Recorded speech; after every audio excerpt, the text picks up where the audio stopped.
Hello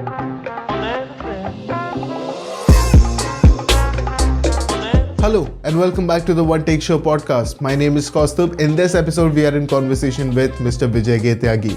Mr. Tyagi is an academic tutor and trip fellow at OP Jindal. He has previously worked as a LAMP fellow, and in this episode, we talk about a very interesting topic, especially for the researchers: how to clear UGC and JRF. This episode covers all the strategies, entire conceptual understanding of the examination. If you like this episode, make sure you like, share and subscribe to the channel. If you have any suggestions or feedbacks, write them down in the comment section. I would love to read them. Hence, ladies and gentlemen, without further ado, let's jump right in.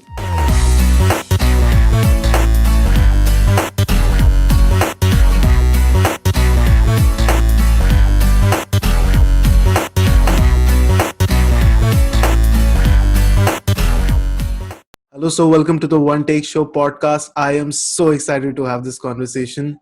I think a lot of people, especially from the circuit that we come from, the MUN circuit, especially where I was introduced to your genius, I had an opportunity to interact with you in the past, to work alongside with you, to sit in the EV bench with you. And then I've seen you grow into this magnificent personality that you are today.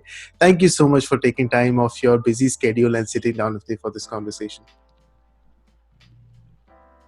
Thanks, Kaustubh. It is a kind of honor for me to be here and I talk to you and speak to you on this issue of UGC NET JRF and to discuss about how we were when we were chairing that conference, and now you are doing a very good job by this podcast and kind of introducing many people to the to those students who aspire to be the one. Correct. So, I think when we were in, I was in law school and you were in your first year or second year, when we met actually. So, at that time, we all were not,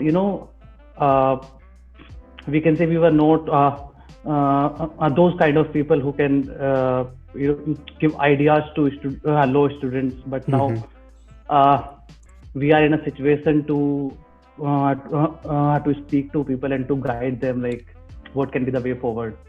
Absolutely. Yeah. नहीं बिल्कुल sir. I have personally over the period of time, I think काफी वक्त हो गया था, we have not been in touch, and but always, like, I've followed you on platforms and I've seen how you've grown, how you've set all those benchmarks for yourself. In fact, जब आपका LLM में you won the gold medal, I was only talking to a couple of friends of mine और हम लोग यही discuss कर रहे थे कि अरे it was just like yesterday, हम लोग तो भैया के साथ ही बैठे हुए थे. It was like भैया के साथ बैठे हुए थे. We were having this conversation. But now this is a very interesting theme of this conversation because I have a lot of people I know, especially the ones who are now in LLM or perhaps are done with LLM, who would like to know about UGC, and you would like to know about this examination, would like to know what is the career path. तो उसके बारे में थोड़ा सा conversation initiate करने के लिए I think this episode should really serve that purpose. लेकिन हम लोग, before we do that, obviously, I would like to know a little bit about your idea of why did you decide to get into this field of academia, कि LLM का idea कैसे आया और academia में जाने का एक ख्याल कैसे आया. So a little bit about that. Okay, so I think most of the people don't know that I'm an electronics graduate. So I have completed my graduation in electronics from Hansraj, and after then I had two things in my mind. First was like going for MSc, the most traditional thing after BSc Honors Electronics. And second one was to explore some things which I was not able to pursue after 12 because of the societal compulsions and all these things. But I decided to pursue law because I didn't even appear for the MSc entrance. And after fighting, convincing with parents and all those people who are around me, I decided to pursue law. And at that time, I was introduced to this concept of debating MUNs and all these things. And with the help of those debates, with the help of those things, we all, I think, who were in the circuit, learned a lot of things. After then, like in the final year of my LLB, I got selected as a lab fellow, and I think that was the turning point of this whole thing. Like how how I decided to uh, pursue my career in academics, or I can say on the academia side rather than the litigation or the judicial services side. Like uh, if you see in my college, like at the campus law center, what you will find is a lot of people pursue their career in judicial services or in litigation. If they fail to like get selected into judicial services, then they pursue LLM and then PhD, and they join colleges as assistant professor. This is the a real story in India about academia, uh, uh, like academics, uh, what we call as academics or research. After then, so when I got into the SLAM fellowship, I think it was the month of November or December when I was talking to my MP, who was my mentor during the fellowship. He was asking for some points on the developmental perspectives in Northeast. So I actually prepared a themed kind of document for the developmental perspectives of Northeast, which will be published as a book by the MP, I think next year in the month of February. Achha. So that book was the main thing. After going through that policy document, he suggested me that I should pursue my career on the academic side rather than going for litigation or for policy consulting or all these things. So I asked him like, why are you suggesting this? So he told me that the basic thing about academia is that if you know how to research, how to find out the problem, and the most important part is how will you suggest the solution for this. So most of the people think that this thing is related to policy consultants or a kind of policy experts. But the academics in today's time can play a major role, because if you have an idea about the science, tech, law, and policy, it is the best thing in today's time of applied academia, which we can call it. So after the completion of my fellowship, I joined a law firm also for like 2 months. But I thought that I won't be able to do a 9 to 5 or 9 to 7 or 9 to 8 job, because my interest was in research only. Okay. So I appeared for this LLM at Indian Law Institute, and I got into it. So if you're talking about like how I developed my interest totally into academic and research, so Indian Law Institute was the main reason, or I can say 2 or 3 professors there were the main reason who actually persuaded me to to do research and to publish papers in journals and all. And during my LLM only, I started working on some empirical topics on the empirical data related to law, and implementation of some laws on the grounds by conducting empirical studies. So this is how I developed all these things, and in my LLM only, I decided that I should pursue this academics and research only, because it will help me in connecting with the grassroots, as well as what is happening on the law and policy side in Delhi or in major cities. सही. Before we move forward, sir, मुझे आपसे पूछना ही पड़ेगा, who was this honorable MP that you were working with, जिन्होंने आपको इतना अच्छी तरह गाइड किया? So I was working with an MP from Arunachal East, Mr. Ninong Iring. Okay. So Mr. Ninong Iring was is a former minister and currently member of Legislative Assembly from from a legislative seat in Arunachal Pradesh. अच्छा अच्छा. Yeah, नहीं, yeah. काफी अच्छा, because I've heard of Lamb Fellowship, and I've often wondered कि कैसा, how would that experience be, but to find such mentors itself is a blessing. But not to derail from the conversation, obviously the idea here is JRF. Or my first question to you obviously would be कि when we talk about JRF preparation, yeah, JRF as an examination, uh, what all do you think surrounds this examination as in strategy for the preparation? Like, I won't go into the particulars abhi कि पहले paper में second paper में क्या preparation strategies होनी चाहिए, but एक general strategy क्या थी आपकी JRF को लेकर के, कि what was your idea that how you approached this examination with?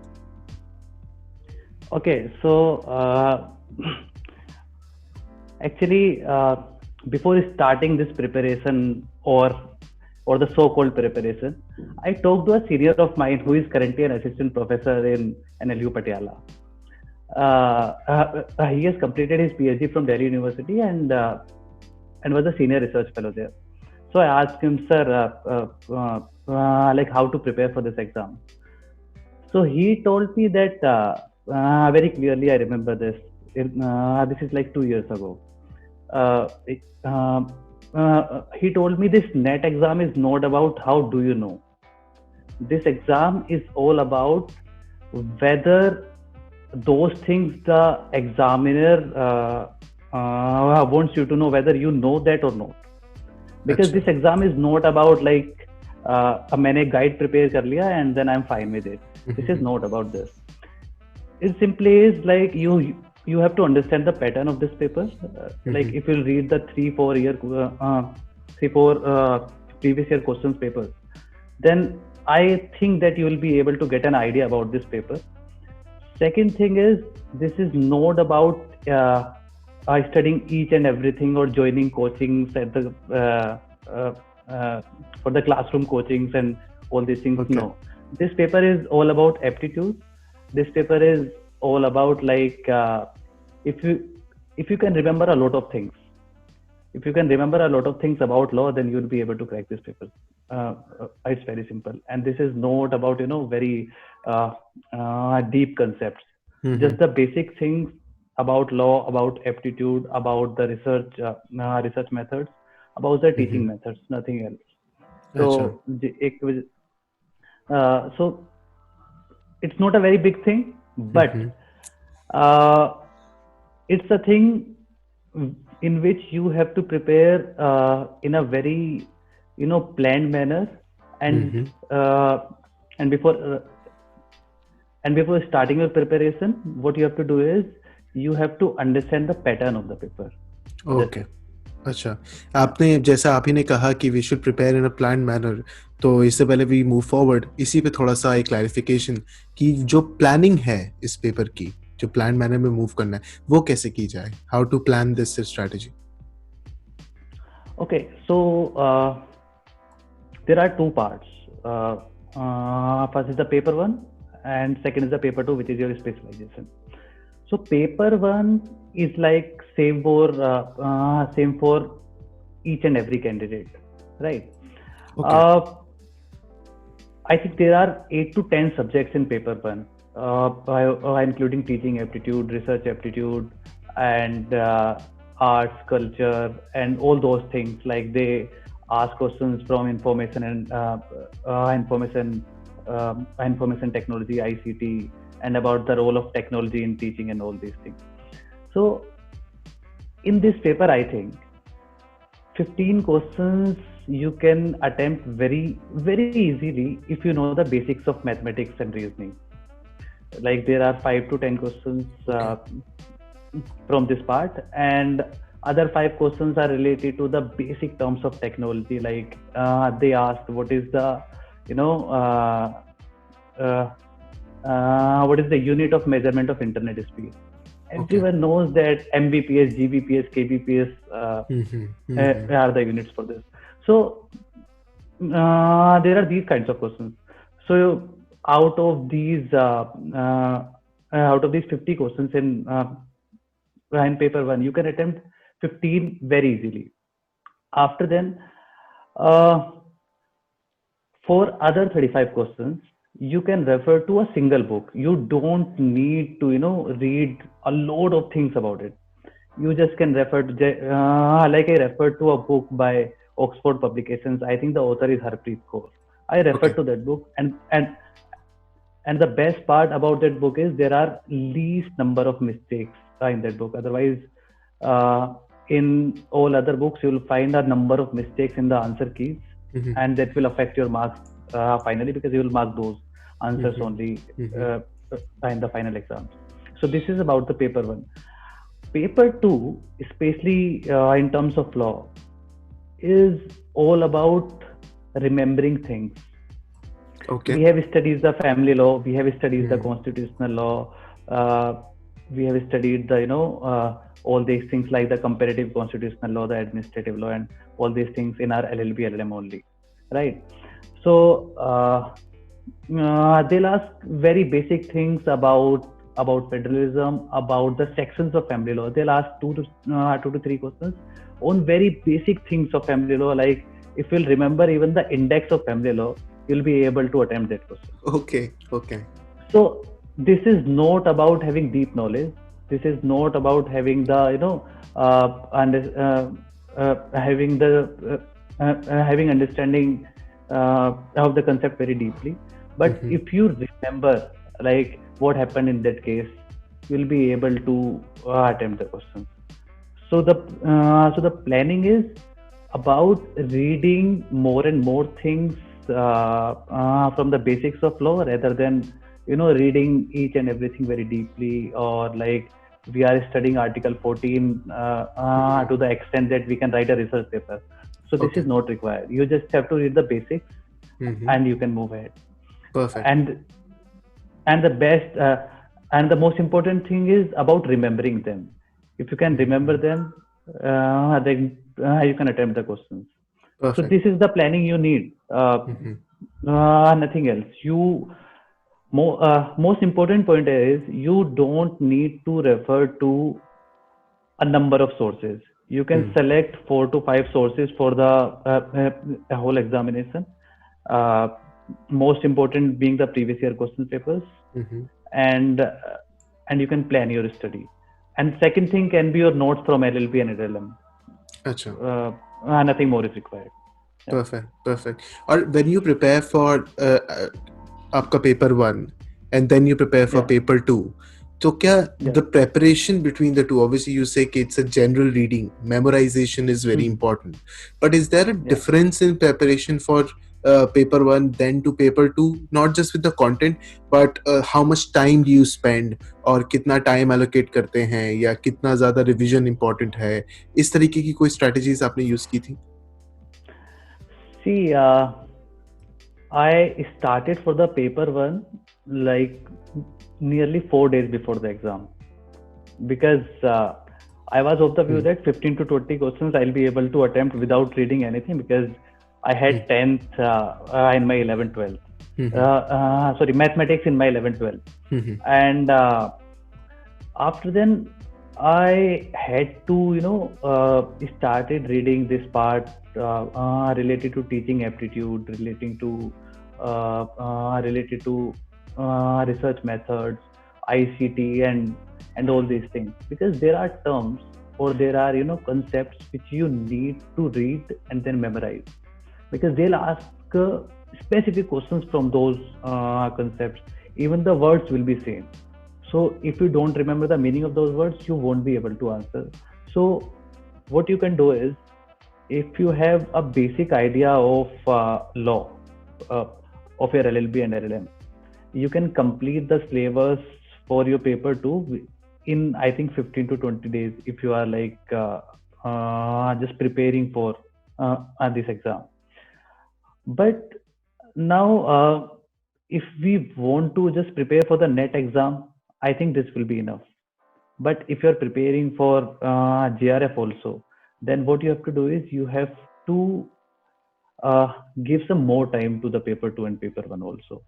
So in paper two, then you have to cover, you have to attempt some questions like in the form of model question papers.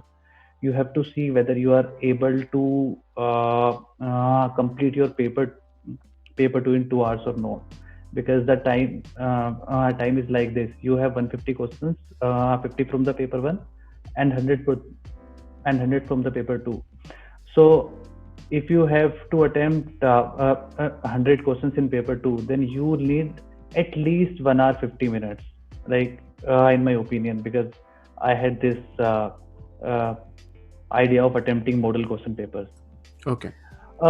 Yeah. So if you want to divide your time, then you have to give twice the time to paper 2 in comparison to the paper 1. It's very simple. So if you are preparing for net, uh, uh, Okay. just net, then I think 6-7 days to the paper 1, and this 15 days to the paper 2 will be enough. But if you are preparing for GRF, then you have to at least give 10 to 12 days to the paper 1 and nearly 25 days to the paper 2. But it's all on the basis that you have the basic idea of law from your LLB and LLM. Yeah. So अगर like if we have a good background sort of an education, Yeah. good revision that keeps happening, क्योंकि sir मतलब आजकल के time पे तो क्या ही मतलब वो regular revision वाला तो system it's not working out for us, at least the law students. We just have to keep running again and again. But if you have the good background knowledge, I think it's not very difficult. It's something that you can do in a straight focused manner. You can go about it.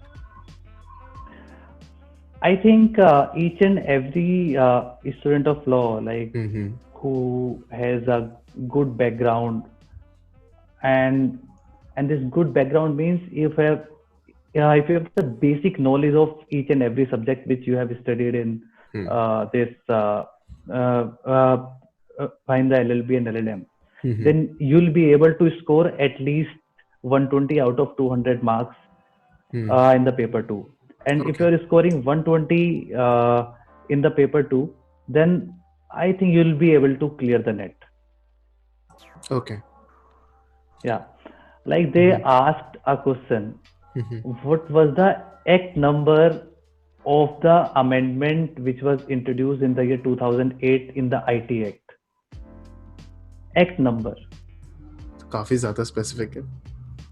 Yeah. So it's all about what you are reading when you were referring to Bayrex in LLB.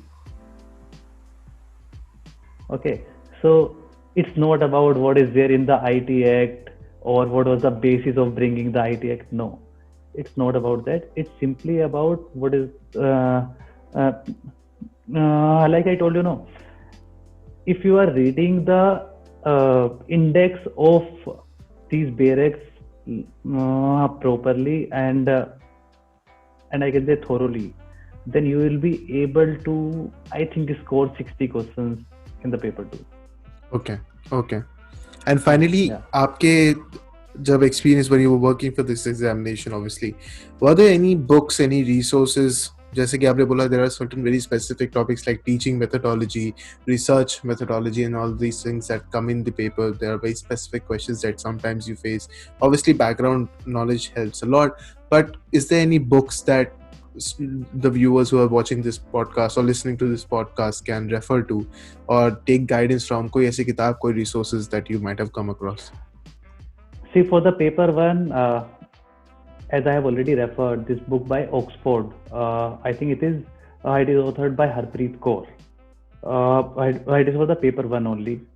I think after reading that, you will be able to get a good idea about the paper 1, and you don't need to refer to any more reference material or anything like this. For the paper 2, I don't recommend any book. You know why? Because there are thousands of mistakes in those books, in the answer key.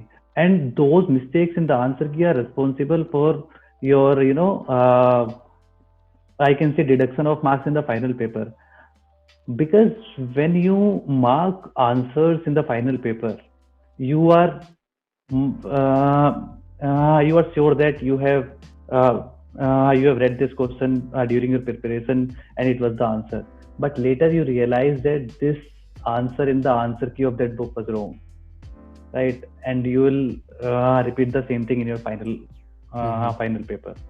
So what you have to do is you have to just refer to your notes of all the subjects, or you can refer to any LLM entrance book for that.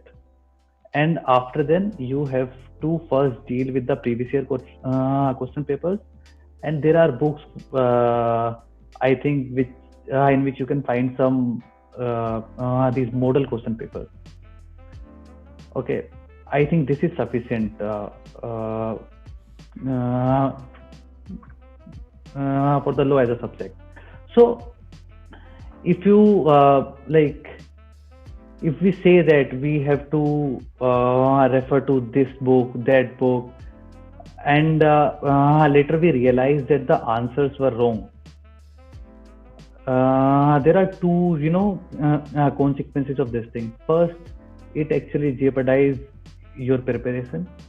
Second, it will reduce your chances to clear the exam. Okay. Okay, so this was suggested to me by some of my seniors, that don't refer to any book, just refer to your notes, refer to any LLM entrance book in which you'll be able to find the content on each and every subject, and then refer to previous year question papers, and then refer to some model question papers, nothing else. Okay. Perfect. Yeah. Finally, एक आपसे आखिरी सवाल, सबसे important. Is there anything else about this examination जो कि एक law student who is looking forward to JRF obviously needs to know? Anything that you might want to point out as a strategy? Anything that you might want to use as a closing remark for the students who are watching this podcast right now? Okay, so in my opinion, most of us, like those who will be watching this podcast, and those who wants to pursue their career in academics and research, will be able to crack the net, because net is not a very big thing. The only thing about JRF is JRF can only be cleared if you have some extra content with you, or if you have read something extraordinary, or what we call it, like you are reading something in addition to what is there in your syllabus in LLB and LLM. Achha. If you are reading that, then you will be able to in my opinion clear the or qualify for JRF very easily. Okay. You know what, there were many questions in the paper too. I think I have scored nearly 150 or 152 marks. So 75 out of 100 I have I have marked correctly. So there were nearly 10 questions which I was able to mark correctly, because I had some idea about this what happens around this uniform civil code, or this concept of federalism, which was not a part of our syllabus during LLB or LLM. But we were I was able to attempt them because I have read about these topics apart from my syllabus. Okay. Second thing is, there are nearly 10 to 15 questions in the form of comprehensions and all. Like you'll be given a paragraph and then you have to attempt 5 questions.